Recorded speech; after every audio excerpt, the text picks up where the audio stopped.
जब भगवान ने माँ की आखिरी पुकार सुन ली, गांव के बाहर एक टूटी सी झोपड़ी में रहती थी बूढ़ी माँ कौशल्या। ना कोई बेटा पास, ना कोई सहारा, बस दीवार पर टंगी भगवान राम की एक पुरानी तस्वीर और रोज की वही एक आवाज, हे प्रभु मेरे बेटे की रक्षा करना। कौशल्या का बेटा माधव शहर मजदूरी करने गया था। सालों हो गए, ना चिट्ठी आई ना कोई खबर। गांव वाले कहते मर गया होगा, भूल गया होगा अपनी माँ को। लेकिन माँ ने कभी विश्वास नहीं छोड़ा।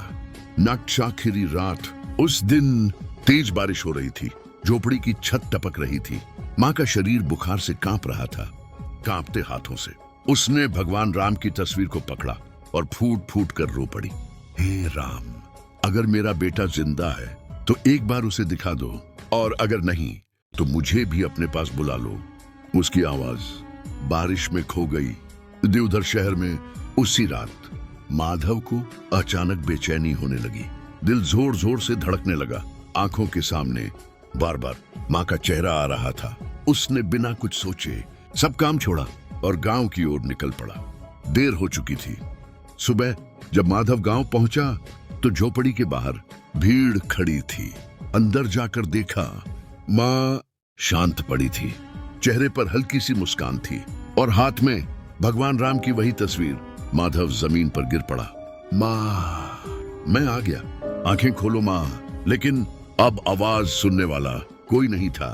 अनंतिम चमत्कार, जब माँ को श्मशान ले जाया जा रहा था तभी माधव को माँ की मुट्ठी से एक कागज मिला। उस पर लिखा था, हे राम मेरा बेटा लौट आए, यही मेरी आखिरी इच्छा थी। माधव समझ गया, बस माँ की पुकार भगवान तक पहुंची थी। लेकिन भगवान ने बेटे को माँ के जाने से पहले घर पहुंचा दिया।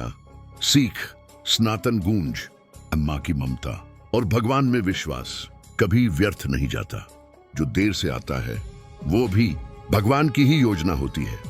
And line, like, subscribe. अगर इस माँ की कहानी ने आपकी आंखें नम कर दी हों तो लाइक जरूर करना, और ऐसी ही सनातन आस्था से भरी रुला देने वाली कहानियों के लिए सनातन गूंज चैनल को सब्सक्राइब जरूर करना।